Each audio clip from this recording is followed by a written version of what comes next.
Buenas tardes, mis hermanos.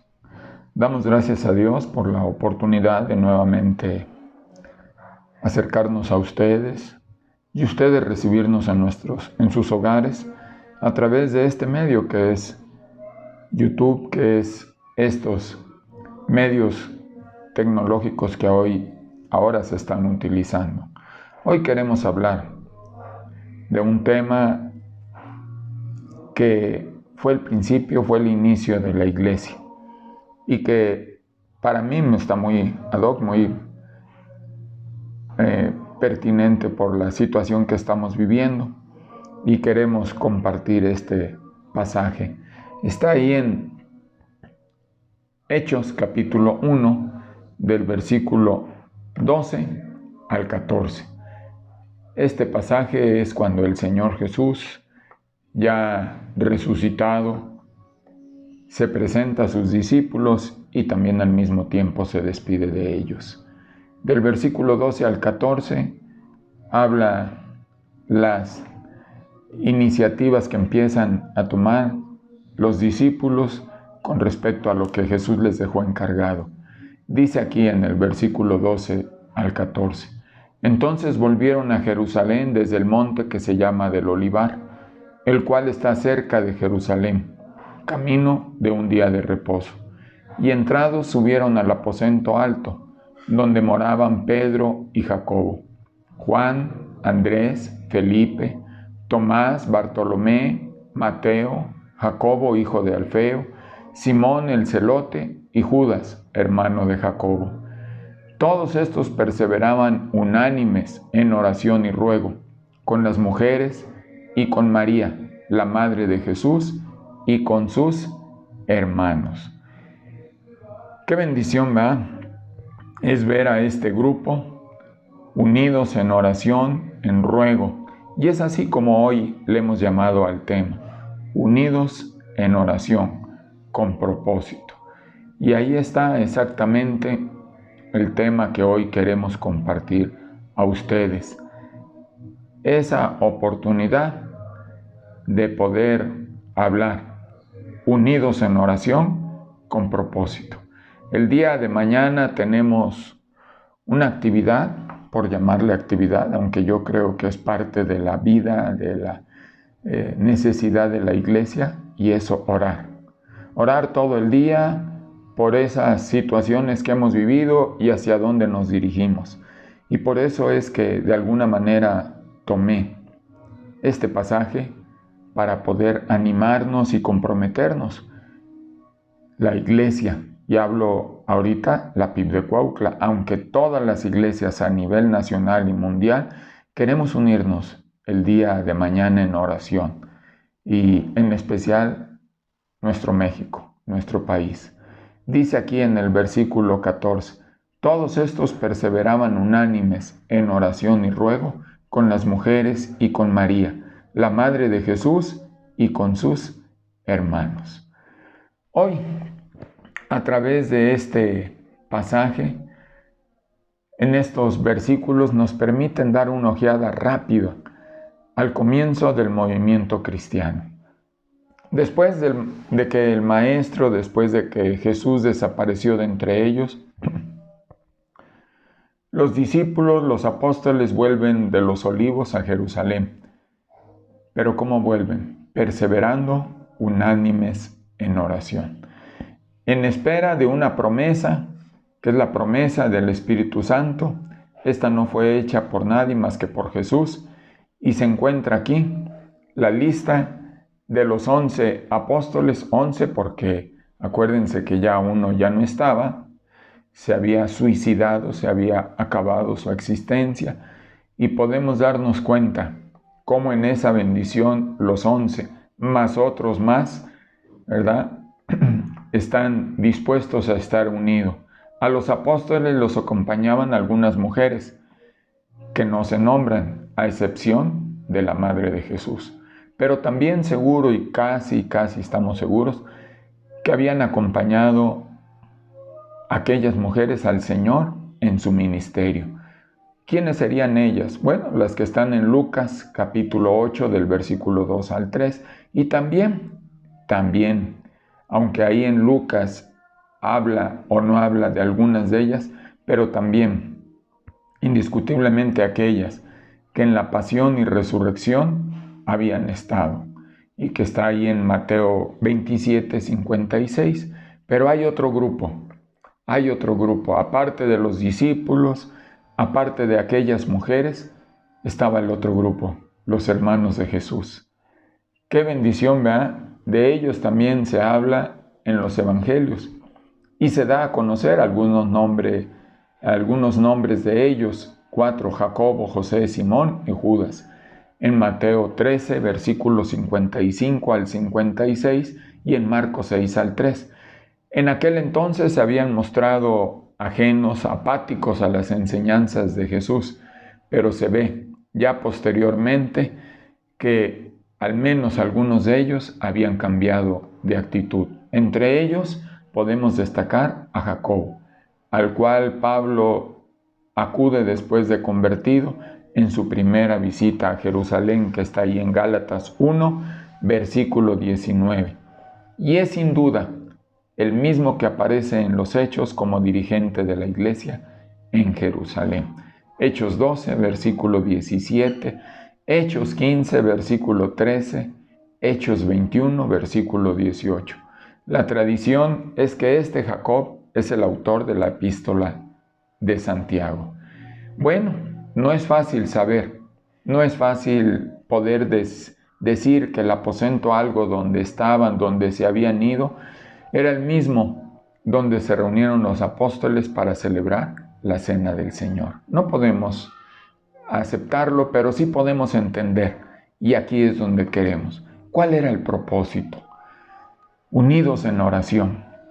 Unidos en oración, ¿por qué? Por valor. Ustedes mejor que nadie saben que estos hombres que eran los apóstoles, estas mujeres y la familia de Jesús estaban unidos en oración, porque habían sido amenazados, se habían contado mentiras, miren, hasta desparramado dinero. Qué triste, ¿verdad? Que los líderes políticos y religiosos se unieran, y de alguna manera no es raro, ¿verdad? No es nuevo, pero lo que sí es que esta oportunidad de unirse para poder poner que la resurrección de Jesús era mentira y que solo habían robado el cuerpo sus discípulos. Y entonces, pues se hicieron acreedores a una persecución.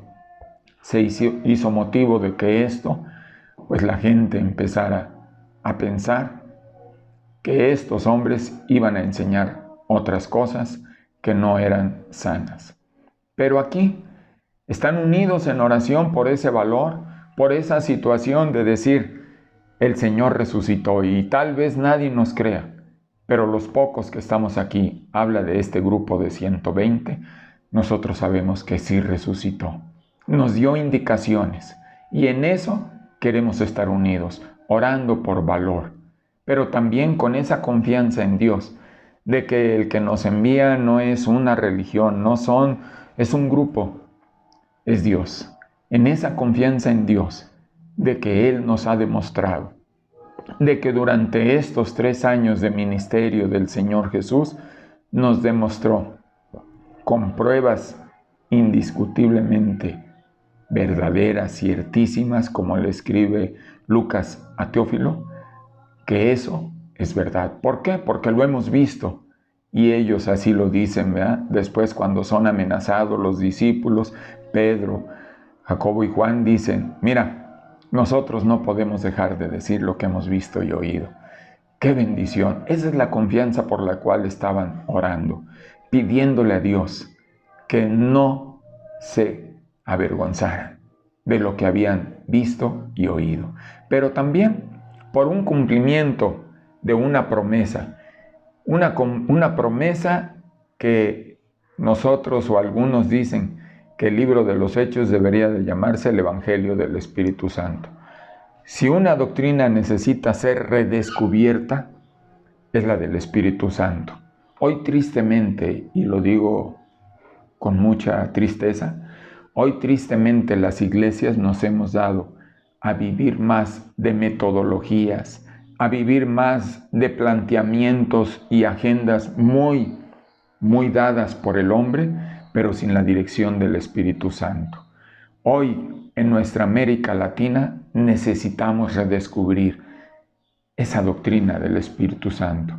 Quizá es muy desafortunado que hablemos tantas veces de lo sucedido en Pentecostés, como la venida del Espíritu Santo, como si esperáramos que el Espíritu Santo comenzó a existir en ese momento. No es así, y nosotros lo sabemos. Dios es Espíritu, Dios es Santo, Dios es eternamente Padre, Hijo y Espíritu Santo. ¿Qué concepto tenían los 120 cristianos judíos de la iglesia en espera del Espíritu Santo? No podemos imponer la interpretación judía de lo que ellos pensaban y creían, de lo que era su doctrina teológico. No, pero sí poder decirte que estas ideas serían muy extrañas al pensamiento de los judíos del primer siglo, de José, cuando fue dicho y le fue dicho, y lo que está en ella es obra del Espíritu Santo. Cuando Elizabeth, cuando Zacarías, cuando María, cuando Simeón, cuando Juan el Bautista, y también para los apóstoles y otros discípulos en espera. Para esto debemos interpretarlo a la luz de la doctrina judía del Espíritu Santo, porque esta inevitablemente es la forma en que José, María, Simeón y los discípulos de Jesús deben haber comprendido la idea del Espíritu Santo. Y la pregunta es, ¿qué es exactamente lo que estaban esperando en su espera del Espíritu Santo cuando oyeron a Jesús decir, recibiréis poder cuando el Espíritu haya venido sobre vosotros? Y yo te voy a decir algo, indiscutiblemente que ellos no estaban esperando el poder para hacer milagros. No estaban esperando la situación para sentirse infalibles. La fe en el Espíritu Santo era fundamental para Israel. Y es por eso que el poder era un milagro, pero el milagro era en ellos, para poder ser hombres y mujeres diferentes a como Dios los había encontrado. Ser diferentes con ideales, con carácter, con presencia diferente porque tenían la imagen y semejanza del Dios vivo. Así es como el Espíritu Santo es el mismo, es al mismo tiempo la fuerza de Dios y su dinamismo es la vida que se da al hombre, la inspiración dada por Dios a los profetas. Ese es lo que esperaba, ese es el pensamiento judío que ejercía ciertas funciones bien definidas. Y es aquí donde podemos ver el Espíritu Santo era la persona que traía la verdad de Dios a los hombres. El Espíritu Santo capacitaba a los hombres para reconocer esa verdad cuando la veían. Los judíos relacionaban el Espíritu Santo particularmente con la obra de la creación y la creación nueva que se estaba gestando cuando el Espíritu Santo vino. Los judíos relacionaban el Espíritu Santo sobre todo con la obra de la recreación. Por eso hoy, este primer siglo incluía otro pensamiento. Nunca incluía otro pensamiento tocante al Espíritu Santo. Según una creencia y una enseñanza familiar a los judíos de los últimos siglos antes de Cristo, los cielos estaban cerrados y el Espíritu Santo aún no había descendido sobre nadie. Pero hoy estaba dispuesto a descender y en una promesa tremenda la que estaban esperando. Y por eso ellos estaban en oración unánimes, pensando y recordando la grande bendición de esa promesa, pero también unidos con propósito, unidos con un propósito hermosísimo, tremendo, cumplir lo que les encargaron, ser testigos de lo más hermoso y maravilloso, que Jesús vino al mundo, que el Hijo de Dios se encarnó y murió y resucitó y está sentado a la diestra del Padre. Ellos son testigos. Ellos eran testigos y por eso exactamente, esta es la doctrina del Espíritu Santo que capacitó a estos 120 hombres para ser testigos de eso que vieron y oyeron y que no podían callar, pero que hoy tristemente la iglesia parece que se ha olvidado. Y más ahorita que nos han sacado y decimos, ¿qué va a pasar? ¿Hasta cuándo vamos a volver? Hermano, yo creo que debemos de pensar y meditar, no en volver al templo, sino en volver a los principios, a los propósitos con los cuales la iglesia fue levantada. Y esto es uno de ellos, ser testigos. La iglesia es una iglesia simple, hermanos, sencilla, humilde. No está llena de tantas cosas que la hemos llenado, que le hemos puesto, que la hemos barnizado. La iglesia es no una institución, es el cuerpo de Cristo. Y el cuerpo de Cristo es la bendición más grande para lo cual estamos aquí. Pero también cumplir con el compromiso de ir hasta dónde, hasta lo último de la tierra, hasta ese lugar donde Dios quiere que estemos.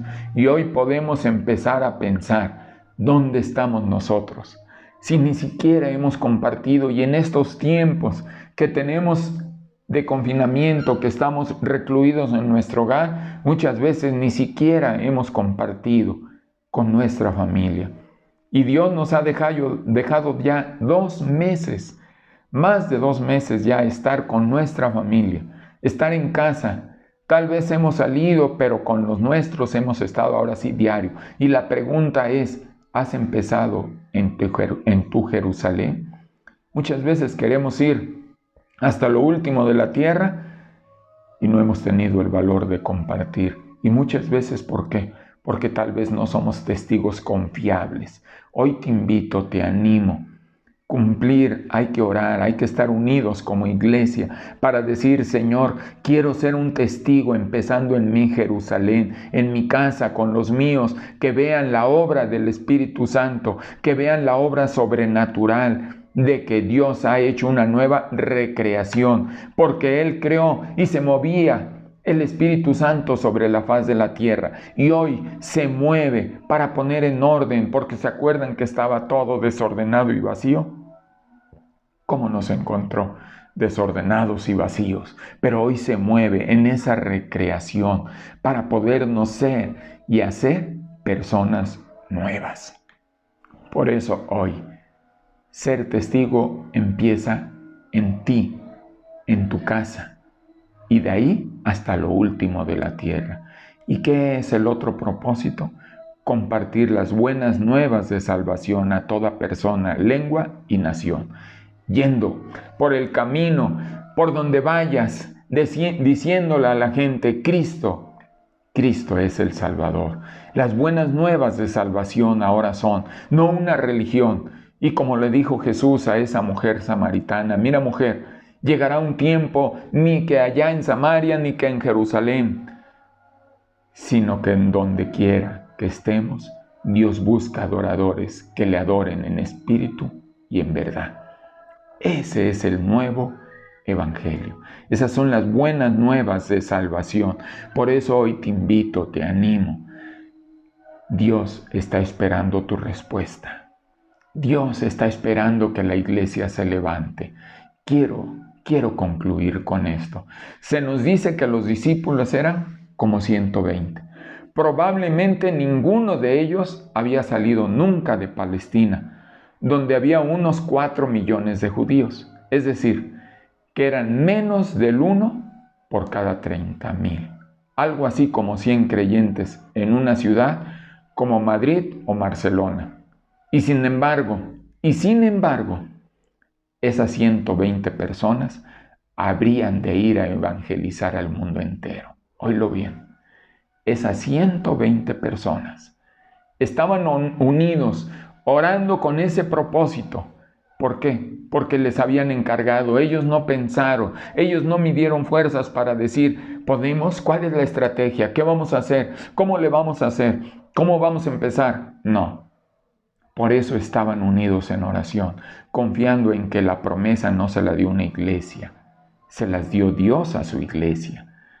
Y esa iglesia en aquel tiempo era 120 personas para ir a evangelizar el mundo entero. Si ha habido algo en el mundo que haya tenido un principio pequeño, tan pequeño, ha sido la iglesia cristiana. ¿Y ahora dónde está? Velo, mi hermano, velo. El principio de la iglesia no está lleno de métodos, sino del poder de Dios en la vida de seres humanos, como tú y yo, sencillos, humildes, sin ninguna enseñanza, pero con una disposición tremenda. Y no estoy menospreciando la enseñanza, no, hermanos, tenemos que aprender porque Dios no quiere neófitos. Pero una cosa sí es cierta, si te vas para ser un gran conocedor de la palabra, pero no vives el fondo de la experiencia cristiana a través del poder del Espíritu Santo, va a ser, como dice el apóstol Pablo, el conocimiento envanece, pero el amor edifica. Y yo te invito hoy, te animo. Tal vez seamos los únicos cristianos en casa, en nuestro pueblo, en nuestra ciudad, en la fábrica, en la oficina, en que trabajemos o en el círculo donde nos movamos. Aquellos discípulos se enfrentaron con su tarea valerosamente. Y hoy te quiero decir, por eso mañana vamos a orar. Y eso es lo que debemos de hacer nosotros. Darnos cuenta que si Dios nos metió en nuestros hogares es porque Él no quiere que nos deslumbremos con los templos que hemos levantado, sino que nos deslumbremos con la iglesia que Él ha edificado. Una iglesia de poder, movida por el Espíritu Santo. Por eso aquellos discípulos se enfrentaron con su tarea valerosamente y oremos, hermanos, el día de mañana. Unámonos para estar orando, para enfrentar valerosamente lo que viene después de esto, pero que ya hemos empezado en nuestros hogares, en nuestras casas. Y eso es lo que debemos hacer nosotros. Y tal vez seamos el principio pequeño de la extensión del Evangelio en nuestra esfera. Pero hay que iniciar, hay que orar. A lo mejor tú, que me estás escuchando, Dios te está escogiendo para ir hasta lo último de la tierra. Pero a ti, a lo mejor, que me estás escuchando, Dios te está levantando para ser un instrumento en tu familia, empezando en tu casa, con tus primos, con tus hermanos. Hoy, Dios quiere cristianos, hijos de Dios, investidos del poder de lo alto, del Espíritu Santo, para ser testigos hasta lo último de la tierra. Vamos a orar. Padre, en el nombre de Jesús, te agradecemos, te pedimos que seas tú, solamente tú, Padre, el que mueva tu iglesia al propósito con el cual tú la escogiste. Que seas tú, Señor, el que la lleves después de esto que estamos viviendo, recluidos en nuestros hogares, pero con esa visión de poder darnos cuenta que tal vez estuvimos enfocados, Señor, en ver las cosas hacia adentro y nunca las vimos hacia afuera del templo. Hoy, Señor, gracias por este tiempo, Señor, en el cual nos has mostrado que tenemos un gran compromiso, ser testigos, cumplir con ese compromiso hasta lo último de la tierra, hablando, compartiendo de estas nuevas de salvación, de estas nuevas noticias a toda persona, lengua y nación, y yendo por el camino, hablar y compartir. Cristo es el Salvador. Señor, que tu iglesia nos preparemos, que tu iglesia empecemos a trabajar para salir bendecidos, fortalecidos, así como aquellos, unidos en ruego y en oración, hoy también nos unamos en ruego y en oración para cumplir ese propósito. En Cristo Jesús, Señor nuestro. Amén, Padre. Amén.